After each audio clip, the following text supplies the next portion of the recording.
President, distinguished and invited guests, ladies and gentlemen, good morning, and thank you for honoring me with this invitation. I like being at events such as this because the truth is, I never have had a college degree. So this is about the closest that I get to. And it's my hope that someday I will get to wear the robe, just for the cameras. And I congratulate you for 10 years of your existence, looking at the profile that you have built for yourself as an institution. Before I pour out my stuff to you, I'll share with you a joke I had not too long ago. The story is told of two African professors that were invited for a college exchange program in the United States. And when the program was done, these professors were ushered out to view a helicopter that was parked on the campus. And they were told that they were going to be the first passengers for the helicopter's maiden flight. And so we got them belted up, sat in this helicopter. And before it took off, it was announced to them that this helicopter was built by students from their universities. And let's see their reaction. The first of them immediately jumped out. And he was asked why, and he says, oh, if this helicopter was built by my students, then I'm afraid this is a death trap. But then the second one had comfortably sat, belted, and he asked for a drink. So we were all shocked, and he was asked, Prof, why are you so comfortable? And he says, if this helicopter was built by my students, then the engine would not even start for it to fly. This is an expensive joke, but believe me, it's the stark reality facing corporate Ghana today. I'll be sharing with you today three things. First, I'll share a brief about my background and life as a student. Then I'll share with you experiences I had immediately after school. And finally, I'll do with you values I have come to accept 18 years post-IPS. So my personal stories. I was raised by a family whose standards were, in my opinion, less than average. My mom was the center of our family as we all depended on her for our upkeep. And as the first of three kids, I was a key witness to the challenges she had to go through for me to complete high school. I recall that prior to me writing my O-levels, for those of you who belong to the old school, she had lost her formal job as a secretary in one of the defunct banks following a mass retrenchment exercise carried around that time. That was in 1991. And having gone out of formal employment, she ventured into trading in local beverages at the Cantonment market. This she did from then till I completed sixth form at Presec Legon. And as though that was not enough, just before I completed my national service, my mom's shop was scattered by a fire that engulfed the Cantonment market. Around the same time, I received notice of my admission into IPS, now called UPSA. I recall with deep emotion how she reacted as I read to her the contents of my admission letter. With teary eyes, she held my hand and confessed that I may have to abandon it, as she had no clue how I was going to fund my education at that stage. That was in January 1996, and the amount we're talking about is the equivalent of 28 Ghana cedis in today's terms. Thanks to the kindness of an amazing godmother I met, I finally got enrolled into IPS in 1996, and that was the beginning of more adventure. I have chosen to share some facts that I shared at a similar graduation ceremony not long ago. Back in school, we used to have an idealist picture of what life would be after school. Somehow there was information on what some old students were earning as salaries. So we all had this idea of how much we would be paid, the type of car we will buy, and those other related fantasies. But the experience I had when I got out of school was entirely different. To be selected for an interview was a challenge, let alone to secure a job. And to put it bluntly, there were a lot more candidates out there with same or even more competitive grades who had not had offers yet. Experience further revealed that the stories we heard of people's earnings were either not true or outrageously exaggerated. Incomes were average, jobs were scarce, and life out there was tougher. That was a reality, and I presume that that reality still persists unless you tell me otherwise. So you should prepare to submit yourself through a process of learning through which you will acquire some skills, and I call this process apprenticeship. But that process takes time, and in present day, some of us are so hungry to acquire the material things of this life that we are unwilling to go through the process that will transform us. Truth be told, apprenticeship is a long, painful process, but it pays. This virtue is not only a cardinal principle in life, but also biblical for those of you who share the Christian faith. An example is for us accountants. It's a known fact that practicing firms pay the least for the job grades, but indeed, they also offer you the most valuable work experiences that any finance person worth their salt can have.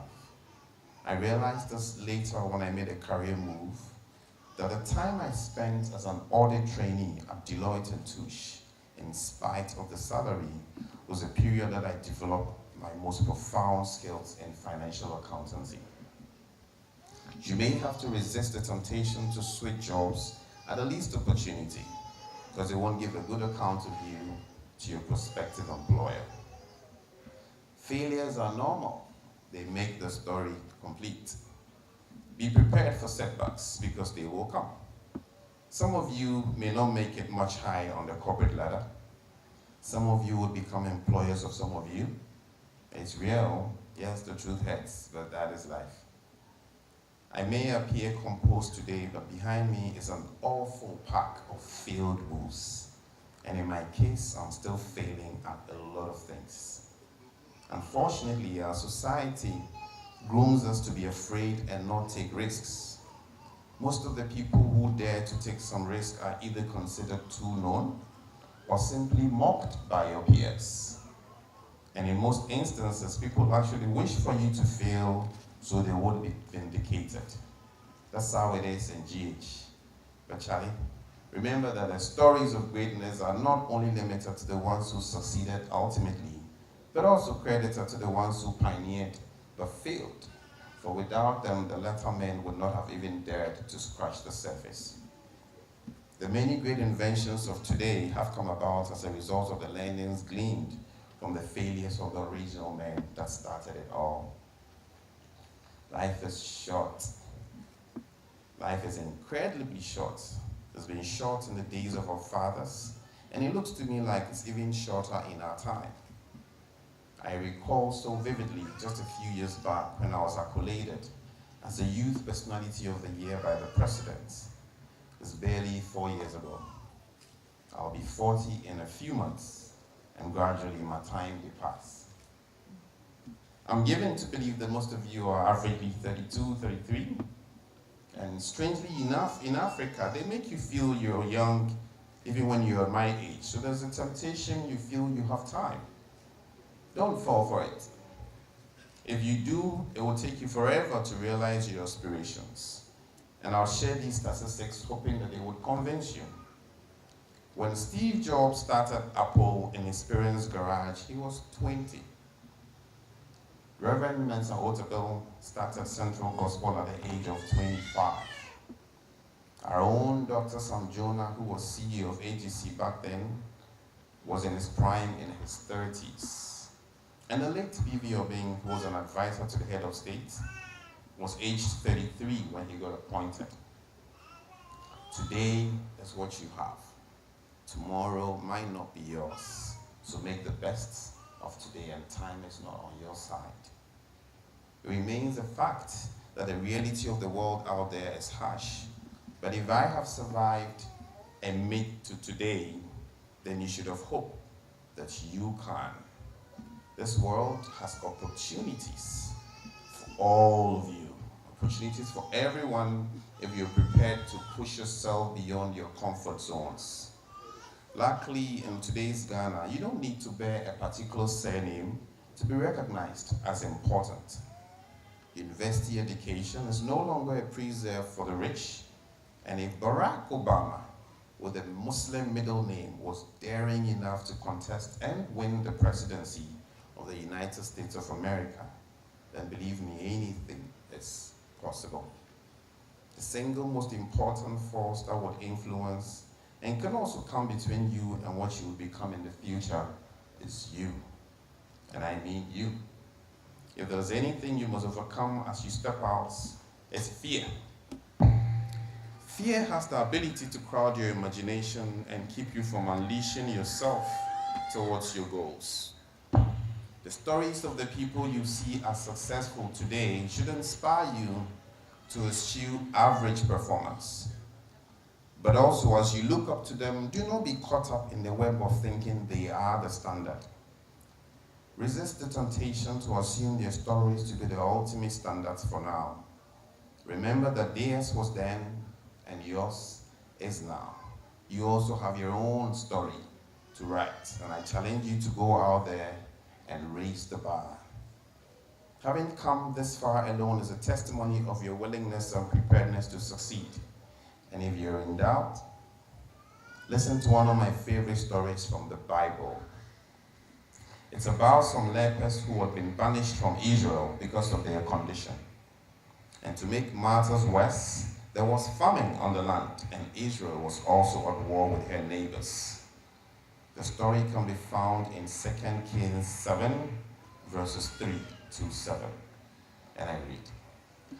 Now there were 4 leprous men at the entrance of the gate, and they said to one another, "Why sit we here till we perish? If we say we will enter the city, the famine is in the city, and we shall die there. And if we sit here, we will die also. Now therefore, come, let us surrender to the army of the Syrians. If they keep us alive, we shall live, and if they kill us, we shall only die." And they rose at twilight to go to the camp of the Syrians. And when they had come to the outskirts of the Syrian camp, to their surprise, no one was there. For the Lord had caused the army of the Syrians to hear the noise of chariots and the noise of horses, the noise of a great army. So they said to one another, "Look, the king of Israel has hired against us the kings of Hittites and the kings of the Egyptians to attack us." Therefore they arose and fled at twilight, and they left the camp intact. They fled for their lives. And when these lepers came to the outskirts of the camp, they went into the tent, ate, drank, and even carried food from it and silver, went back and hid them. Then they came back and entered into another tent and feasted and feasted. I derive a great deal of inspiration from this account of the lepers in the good book. For me, it's one of the greatest testimonies of hope in a time of adversity. And I would encourage you to take a read when you have the time. And let me not forget to tell you this, especially for my friends in 3rd class and below. Never mind at all, because there's enough evidence to prove that the people who make things happen in this world are usually school dropouts. If you have made it this far, you should be willing to trudge on. Congratulations once again. It's now time to go out and do your own thing. Thank you very much, and God bless you.